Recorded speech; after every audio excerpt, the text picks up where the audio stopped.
Republicans are growing increasingly alarmed by polls showing former President Trump losing ground among women voters. Two polls released last week and over the weekend showed Harris up by more than 10 points among women. While Trump led among men in both those polls, the lead was significantly smaller, causing Republicans to worry the discrepancy could tilt the election towards Democrats. The Hill White House columnist Niall Stanage joins us to discuss. Now, I guess the question is, can Trump change the dynamic? He's been trying to sound more moderate on things like abortion and IVF treatments, but he is getting some pushback from conservatives.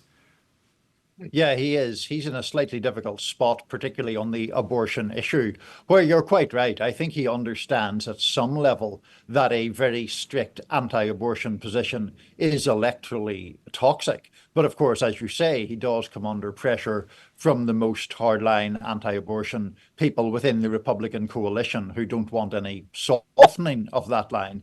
So that is an issue. As for the polls, as you know, it's not unusual for women overall to favor Democrats and men overall to favor Republicans.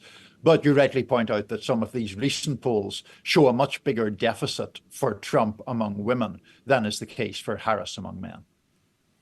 The presidential election, again, will likely be sided by swing states, and election forecasters essentially have the race right now as a toss-up in those states. According to Decision Desk HQ, Trump is favored to win Arizona, Georgia, and North Carolina. Harris is favored in Pennsylvania, Wisconsin, Nevada, and Michigan.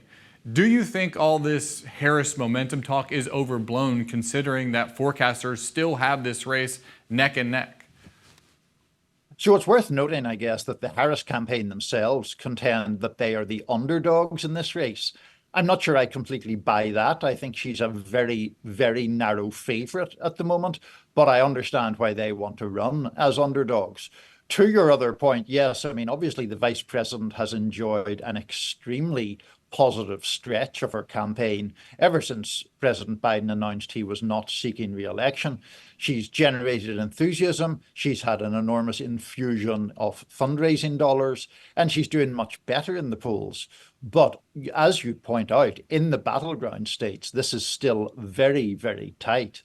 This is really anyone's race at this stage as we head in to the final stretch post-Labor Day. Former President Trump has faced criticism over a visit to Arlington National Cemetery last week, where his campaign shot a video it released on social media. The cemetery has a policy against campaign activity at the cemetery, and a worker there said she was pushed aside when she tried to enforce the rule. Now, one of Trump's family members is blasting the former president, saying he doesn't give a bleep about members of the military. Tell us about the latest in this controversy. Yeah, this is Fred Trump, who's saying that really the former president doesn't care about veterans, and he's saying that in pretty emphatic fashion.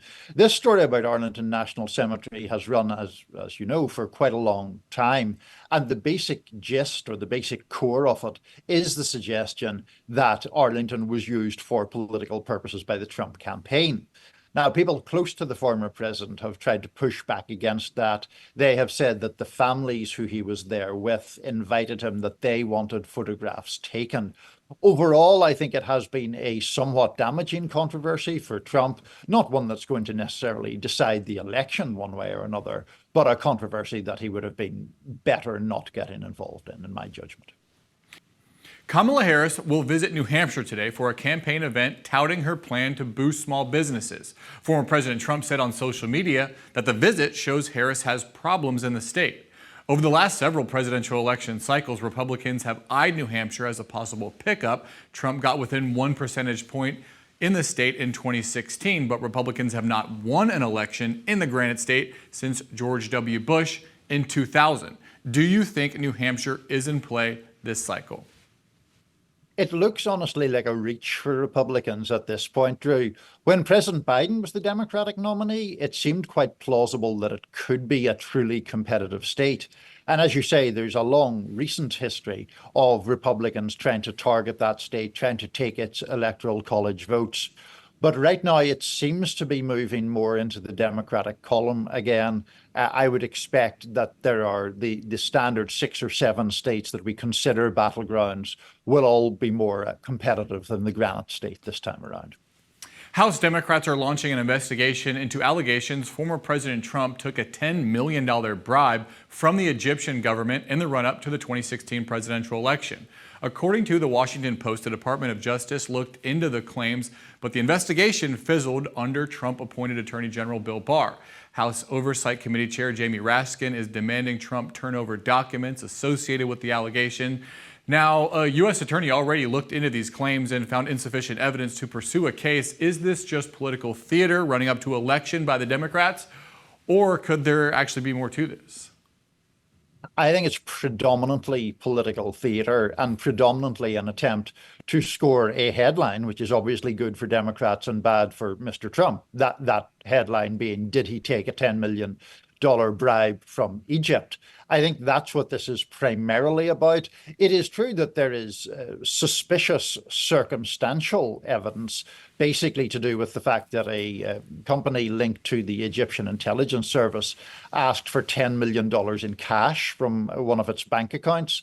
And soon afterward, Mr. Trump infused the same amount of money, apparently, into his 2016 presidential campaign. But as you say, this was previously investigated. There was considered to be insufficient evidence to proceed.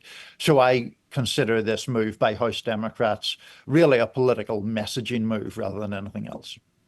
Ukrainian President Volodymyr Zelensky says his country plans to hold Russian territory it seized last month as a negotiating chip to bring an end to the war. The Ukrainians currently hold about 450 square miles of territory in the Kursk region of Russia. How significant is this incursion, and how does Zelensky say it could help bring about an end to the war? So it is certainly significant, and it's worth remembering that when the United States and other nations came to the aid of Ukraine, there was the idea that this was a purely defensive war. Now, it is still predominantly a defensive war. It is Russia that invaded Ukraine after all. But I think these moves that have seized some Russian territory do confuse that picture somewhat. I think, as you pointed out in your question, Drew, the idea is that this territory would perhaps be a bargaining chip in an agreement that would eventually end the war. But obviously, the domestic situation here in the US is one in which American aid to Ukraine has become an increasingly contentious and increasingly partisan issue. So the dynamics here are quite complicated, and I think the seizure of Russian land by Ukraine is part of that complication. The Department of Justice has filed charges against the leaders of Hamas in Gaza over the group's terrorist attack on Israel on October 7th of last year and other attacks that have killed Americans.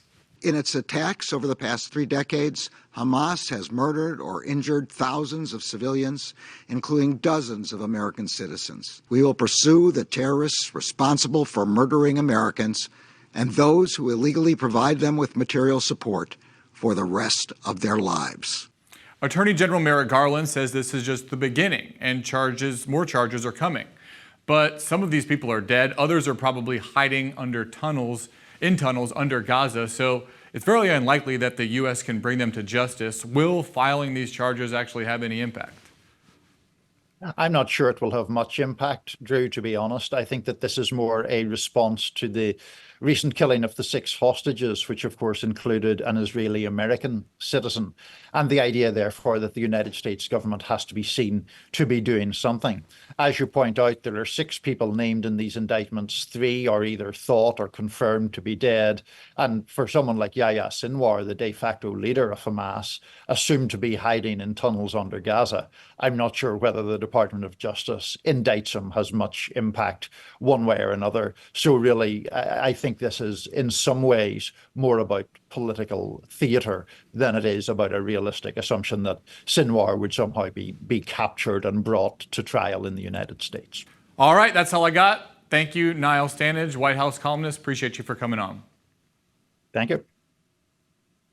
A New York judge ruled Tuesday that former President Trump cannot request to move his hush money trial case to federal court. That comes months after the former president was found guilty on 34 separate felony counts related to hush money payments to adult film actress Stormy Daniels.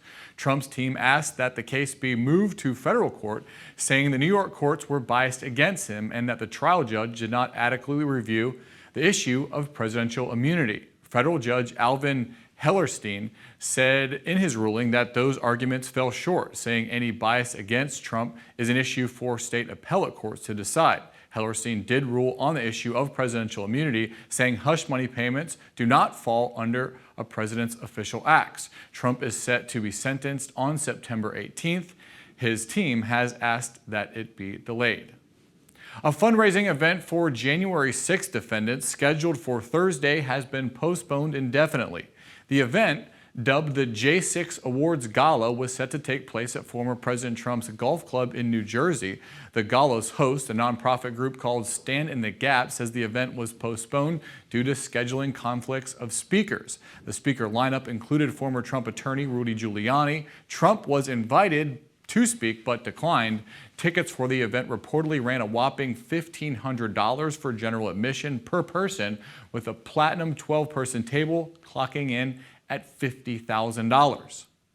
Out of 7 swing states, this election might come down to just 2, Georgia and Pennsylvania, and black voters are a key demographic in both. According to a CNN poll, about 85% of black voters in each state say they plan to vote for Kamala Harris, but low turnout among black voters might hurt the Democratic ticket. Only 61% of Georgia's black voters and 56% of Pennsylvanian black voters say they are deeply motivated to vote, but the campaigns are trying to change that. Cheyenne Daniels, host of the Hill's podcast, The Switch Up, sat down with the Harris campaign's black media director this week.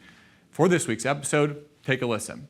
Where can we expect to see the vice president, if she is elected, along with Governor Tim Walz, deliver on promises that Black Americans have been asking for? I think it'll be a continuation of all the progress that has been made over the last 4 years, right? You know, as I noted before, this administration has delivered more progress for Black America than any other administration in modern history. And so when you talk about the racial wealth gap being closed by 60%, when you talk about cutting Black child poverty in half during the pandemic, when you're talking about millions of dollars in student loan debt forgiven, when we know that Black Americans disproportionately are taking out student loans either for ourselves or for our children, when you talk about more Black Americans with healthcare coverage right now than ever before, and capping the cost of insulin at $35 to keep healthcare costs low across the board. When you talk about working to create more economic opportunity for Black Americans and hardworking Americans across the country, you will see a continuation of those type of policies and a continuation of that work, really working to provide economic opportunity and even the playing field for everyone. Will then that include signing the George Floyd Justice and Policing Act if it hits her desk, or the John Lewis Voting Rights Act if it hits her? Will those be things that she would be willing to commit to? Do you know if that's something we could expect to see from the vice president? Well, I believe on every occasion when asked about both the George Floyd Justice and Policing Act and the John Lewis Voting Rights Act, Vice President Harris has made clear that she will sign it if it comes across her desk. You can catch the full interview with Jasmine Harris on this week's episode of The Switch Up. You can listen now on Spotify, Apple, or wherever you get your podcast. And that's today's Daily Debrief. I'm Drew Petrimoulx. Be sure to like, share, and subscribe to the Hill's YouTube channel. And come back here soon for the intersection between politics and policy.